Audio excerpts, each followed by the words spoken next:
Nagpalit kasi tayo ng ating shocks. This is 400mm dito sa stock na swing arm.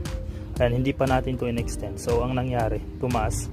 Yan, by the way guys, ito yung bago. So this is 24, ito yung 20, ito yung dati natin 18 nung pinalitan natin yung ating motocross. Yung stock na stand natin, side stand, is number 16. So mas maliit yun. Malaki. So testing natin to.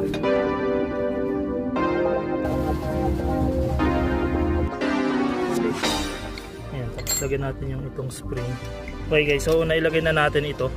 Yan, yung gamit lang natin pala, hindi na nakita sa video no, but ito flat screwdriver. Igaganan mo lang siya, tapos itataas mo lang para mag-i-slide dito itong hook. Yan, wala kasi tayong tripod ngayon. Anyway, ito naka side stand na siya at mukhang okay naman yung pagkakatayo ng motor natin. Tama lang.